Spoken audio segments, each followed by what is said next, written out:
അന്വേഷണം പല രീതിയിലും മുന്നോട്ട് പോകുന്നുണ്ട്. അതിനിടയിൽ മുഖ്യമന്ത്രി സന്ദർശനം പൂർത്തിയാക്കി അവിടെ നിന്ന് മടങ്ങുകയാണ് എന്ന് തോന്നുന്നു. മുഖ്യമന്ത്രിയും മന്ത്രിമാരും ദൃശ്യങ്ങളിൽ കാണാം. സാജിദിലേക്ക് ഒരിക്കൽ കൂടി പോവുകയാണ്. സാജിദ്, സന്ദർശനം പൂർത്തിയാക്കി അവിടെ നിന്ന് മടങ്ങുകയാണോ?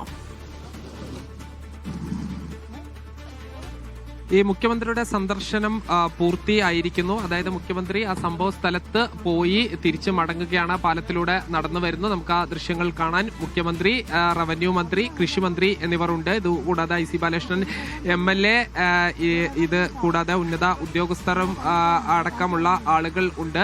ഈ മുഖ്യമന്ത്രി അദ്ദേഹത്തിന്റെ വാഹനത്തിലേക്ക് പോകുകയാണ്. അവിടെ നിന്ന് നേരെ പോകുന്നത് ഈ ക്യാമ്പിലേക്കാണ്, ദുരിതാശ്വാസ ക്യാമ്പിലേക്കാണ്. ക്യാമ്പിൽ പോയി അവിടെ കഴിയുന്ന ആളുകളുമായി സംസാരിക്കും. പിന്നീട് മുഖ്യമന്ത്രി പോകുന്നത് ആശുപത്രിയിലേക്കാണ്. വിംസ് ആശുപത്രിയിൽ 7 പേർ ചികിത്സയിലുണ്ട്. അതിൽ 5 പേർക്ക് കാര്യമായ പരിക്കുകളില്ല. എന്നാൽ 2 പേർക്ക് സാരമായ പരിക്കുകളുണ്ട്. ഈ പരിക്കേറ്റ ആളുകളെ സന്ദർശിച്ച് അദ്ദേഹം കാര്യങ്ങൾ സംസാരിക്കും. പിന്നീട് കലക്ടറേറ്റിലെ അവലോകന യോഗത്തിലേക്കാണ് പോവുക. അവലോകന യോഗത്തിന് ശേഷം അദ്ദേഹം മാധ്യമങ്ങളെ കാണുകയും ചെയ്യും. നിലവിലെ സാഹചര്യത്തിൽ എന്തായാലും ഒരു എമർജൻസി വാഹനം ഈ അപകടം നടന്ന സ്ഥലത്തിൽ നിന്ന് പോവുകയാണ്. എന്തോ ഒരു ആശുപത്രി ആവശ്യാർത്ഥം ഒരു വാഹനം, മുഖ്യമന്ത്രിയുടെ വാഹന വ്യൂഹം ഇവിടെ നിന്ന് മടങ്ങുന്നതേ ഉള്ളൂ. അതിനിടയ്ക്ക് ഈ ചൂരൽമല ഭാഗത്ത് നിന്ന് ഒരു ആശുപത്രി ആവശ്യാർത്ഥം ഒരു ജീപ്പ് ഇങ്ങോട്ട് പോയി. അതായത് ചൂരൽമല ഭാഗത്ത് ഉള്ള ആളുകളുടെ ഏക ആശ്രയം എന്ന് പറയുന്നത് ഈ റോഡാണ്. ആ റോഡാണ് ഈ തകർന്ന് പോയത്. ഇപ്പോഴത്തെ സാഹചര്യത്തിൽ എന്തായാലും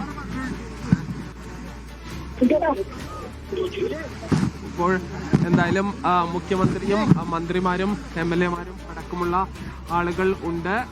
ഒരുപക്ഷെ ഇനി ഇവിടെ നിന്ന് നമ്മൾ സംസാരിക്കുമോ എന്നുള്ള കാര്യം കൂടി അറിയണം.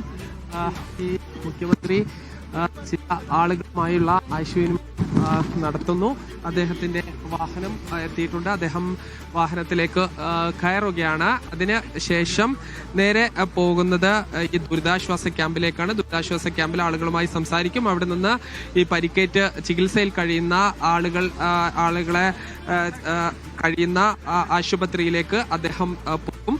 പിന്നീട് കലക്ടറേറ്റിൽ പോയി അവലോകന യോഗം വളരെ പ്രധാനപ്പെട്ടതാണ്.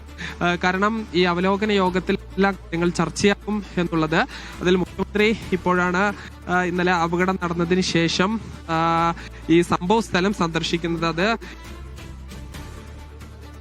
എന്ന് മന്ത്രിസഭാ അംഗങ്ങൾ പറഞ്ഞ പശ്ചാത്തലത്തിൽ ഈ നിർമ്മാണ പ്രവർത്തനങ്ങൾക്ക് ഇനി എന്തെങ്കിലും മാനദണ്ഡം കൊണ്ടുവരുമോ, അതോ ഈ മലയുടെയും പാറയുടെയും മണ്ണിന്റെയും എല്ലാം തന്നെ ഒരു ബലം എത്രത്തോളം ഉണ്ടെന്ന ശാസ്ത്രീയ പരിശോധനയ്ക്ക് ശേഷം മാത്രം നിർമ്മാണം തുടങ്ങിയാൽ മതി എന്നൊരു തീരുമാനത്തിൽ സംസ്ഥാനത്ത് പോകുമോ തുടങ്ങി നിരവധി കാര്യങ്ങളുണ്ട്.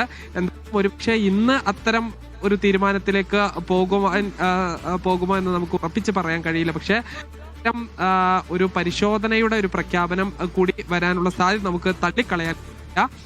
കാരണം ഈ നിരന്തരം അപകടം ഉണ്ടാകുന്ന സ്ഥലമാണ് പുത്തുമല. അതോടൊപ്പം തന്നെ ഈ ചൂരൽമലയിലെ ദുരന്തവും കഴിഞ്ഞ അതേ സ്ഥലത്ത് തന്നെയാണ് വീണ്ടും ഒരു അപകടം ഉണ്ടായിരിക്കുന്നത്. മുഖ്യമന്ത്രിയും മന്ത്രിമാരും അടങ്ങുന്ന സംഘം ഇപ്പോൾ മടങ്ങിയിരിക്കുകയാണ്.